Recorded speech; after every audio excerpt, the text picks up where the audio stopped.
Hello বন্ধুরা, good morning. তো তোমরা সবাই কেমন আছো? আশা করি তোমরা সবাই খুব ভালো আছো। আমিও খুব ভালো আছি। তো আমার নাম হচ্ছে টুম্পা, আমি শিলিগুড়ি থেকে বলছি। আজকে এসেছি আমি রংটনে, তোমাদের ভিউটা দেখাচ্ছি। খুবই একটি সুন্দর জায়গা।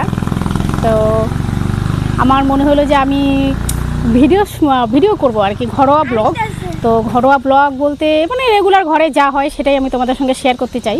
তো তোমাদের যদি ভালো লেগে থাকে অবশ্যই লাইক কমেন্ট জানাবে, আর ভুল হলে সেটাও আমাকে বলবে। তো তোমাদেরও একটু দেখাচ্ছি আজকে রংটনের ভিউটা, খুবই সুন্দর। তোমাদের হয়তো নেক্সট ভিডিওটা আমি তোমাদের দেখাবো। এখানে জাস্ট আমি ক্যামেরায় কথা বলছি, হয়তো অত একটা ভালো দেখাচ্ছে না। পাহাড়টা খুবই সুন্দর জায়গা, রংটনটা ভীষণই সুন্দর একটি জায়গা। তো আজকে এসছি, প্রচুর গরম ছিল 12টার দিকে, বক বক করতে করতে এসে তারপরে এখানে এসে দেখছি একদম ঠান্ডা। তখন মুডটা অটোমেটিকলি ভালো হয়ে গেল। মানে রোদে পুড়ে এসছি বলা যায় আর কি, রোদে মানে পুড়ে গেছি, এতটাই রোদের তাপমাত্রা ছিল, ভীষণ গরম ছিল, ভীষণ। তো যাই হোক, এখন মিনিমাম 4:30 বাজার কাছাকাছি। তো খুবই সুন্দর। আমি এটা ফার্স্ট টাইম আসিনি, এর আগেও এসেছি। ওইদিকে পেছন দিকে আরও সুন্দর সুন্দর ভিডিও করছি, তো তোমাদেরকে দেখাবো। কি বলবো, বলার কিছু নেই, দারুণ। এই যে পাখির একটা ঝিঝি একটা আওয়াজ হচ্ছে সারাক্ষণ, ঝিঝি ঝিঝি করে, খুবই ভালো লাগছে দেখে।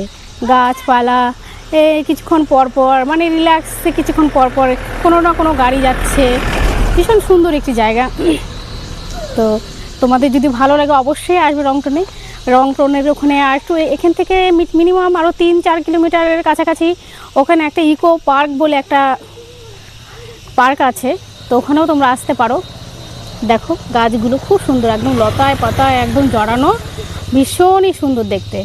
তো তোমাদের যদি ভালো লাগে অবশ্যই আসবে রংটন দেখতে। এখানে একটু পার্কও আছে, মোটামুটি 3 কিলোমিটার কাছাকাছি। দেখো কত উপরে উপরে, মিডিলে একদম মাঝখানে কলা গাছগুলি, মানে আমি দেখছি আর কি দাঁড়িয়ে দাঁড়িয়ে।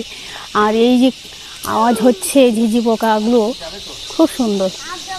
মনে হচ্ছে এখানে থেকে যায়। হয়তো দিনের বেলাটাই ভালো লাগবে, রাত্রেবেলা একদমই ভালো লাগবে না, একদমই শুনশান হয়ে যায়, অন্ধকার হয়ে যায়। রাত্রেবেলা তো একদমই থাকা যাবে না, দিনের ভিউটাই খুবই সুন্দর।